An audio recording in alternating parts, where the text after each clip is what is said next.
Kung naka-floating status ka ngayon, panoorin mo to hanggang dulo, lalo na kung ikaw ay isang security guard. Dahil pag-uusapan natin sa video na to ang karapatan ng mga manggagawa kapag sila ay naka-floating status. Good morning Pilipinas! Ako si Bacon Palacio, ang paborito mong labor attorney. Kaya subscribe and hit the bell notification icon kung interesado ka sa ganitong topic. Bago tayo magsimula, kailangan natin pag-usapan kung ano ba ang floating status. Ayon sa Article 301 ng Labor Code of the Philippines, ang mga manggagawa ay pwede lamang ilagay sa floating status kapag una, pansamantalang nagsara ang buong negosyo ng employer, ang kanyang planta, departamento o makina. Pangalawa, ang floating status ng mga manggagawa ay ginawa in good faith. Ibig sabihin nito, ginawa ito ng employer para sa ikabubuti nito at hindi para tapakan ang mga karapatan ng mga manggagawa. Pwede rin ilagay ng employer ang manggagawa sa floating status kapag pinatawag siya para sa mandatory, military or civic duty. Pangatlo, ang floating status ay hindi lalagpas ng 6 na buwan. Ang manggagawang naka-floating status ay suspendido lamang, hindi siya dismissed or terminated. Attorney, ang manggagawang naka-floating status may sahod pa rin siya? Depende. Ang manggagawang naka-floating status dahil sa mandatory, military or civic duty ay may sahod kung ang employer mo ay nasa private sector. Kung ang negosyo ng employer mo ay may gross annual volume ng 250,000 pesos at meron siyang at least 20 na manggagawa. Para fair, pwede itong gawing tax-deductible item ng employer. Para naman sa mga manggagawa na naka-floating status dahil pansamantalang nagsara ang planta, makina o departamento o buong negosyo ng employer, as a general rule, no work no pay kayo. Maliban na lang kung merong sinabi ang CBA o yung Collective Bargaining Agreement o yung company policy na kayo sasahod pa din. O nga pala, pa-comment naman sa baba kung ano pang labor law topic ang gusto mong mapanood. Ano ba ang proseso para pabalikin ang mga manggagawang naka-floating status? Kapag nag-resume operations na muli ang employer o yung planta, departamento o yung makina, pwede nang bumalik yung manggagawang naka-floating status without loss of seniority rights. Basta pinaalam na manggagawa sa kanyang employer na babalik siya sa loob na 1 buwan pagkatanggap niya ng notice na nag-resume na ng operations ang kanyang employer.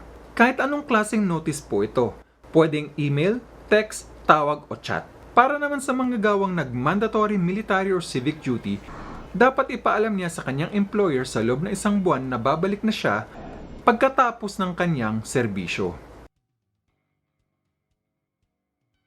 Ngayon tingnan naman natin ang mga desisyon ng Supreme Court para malaman natin kung paano ba ginagamit ang floating status sa totoong buhay. Sa kasong ito, hindi nag-renew ng service contract ang mga kliyente ni employer at dahil sa kawalan ng kita, napilitan ito mag-floating status ng mga security guards. Ngunit lumagpas ng 6 na buwan ang floating status ng mga security guards at wala pa ding maibigay na trabaho si employer. Ano ngayon ang mga karapatan ng mga manggagawa sa kasong ito? Sabi ng Supreme Court, legal ang floating status ng mga security guards dahil walang maibigay na trabaho si employer. Ngunit dahil lumagpas na ng 6 na buwan ang floating status ng mga security guards, dapat nang sumunod sa batas ng retrenchment si employer. Sa kasong ito, ilang beses na pinag-report ni employer si security guard na naka-floating status sa head office. Hindi nagtagal nag-hain si security guard ng illegal dismissal case dahil lagpas 6 na buwan na siyang naka-floating status.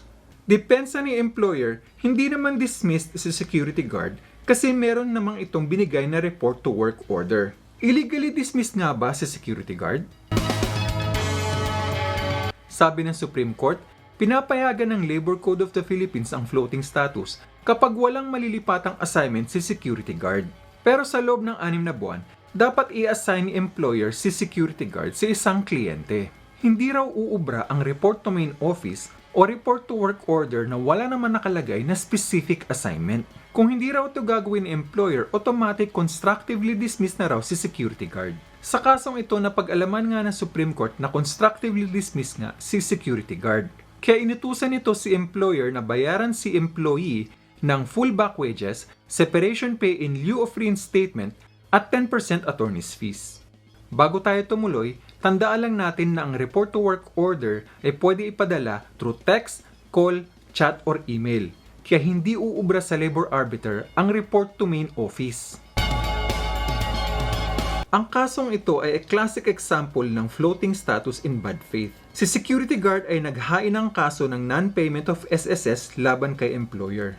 Si security guard ay si regular na nakastation sa OWA main building. Ngunit pinalitan siya ng isang baguhang guard at nilipat siya sa OWA parking lot kung saan matatapos ng service agreement. Nang natapos nga ang service contract sa OWA parking lot, nilagay ni employer si security guard sa floating status. Sabi ng Supreme Court, gumaganti lamang daw si employer dahil kinasuhan siya ng security guard ng non-payment of SSS.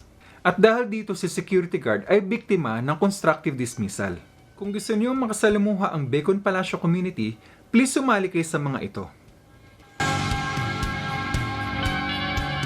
Para sa unang commenter natin, tinatanong niya kung kailan ba dapat bayaran separation pay at dapat ka pang pumirma ng quitclaim para dyan sa separation pay na yan.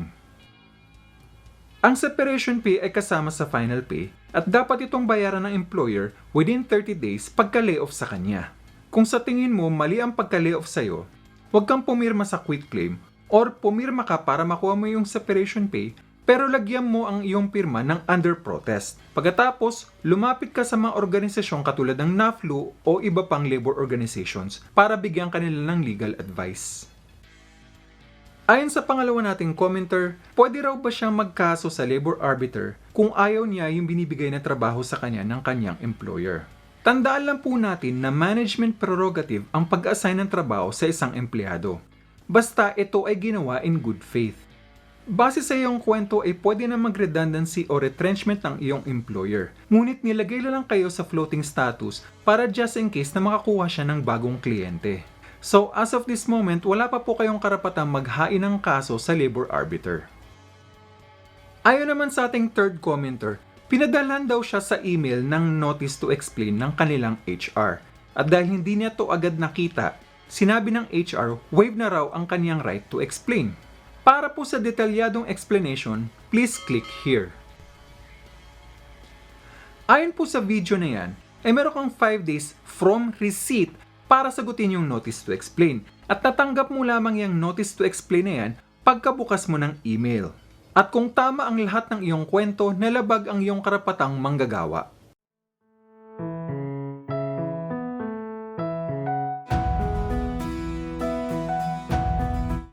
Dahil marami ka natutunan sa akin, please like this video and share it on social media.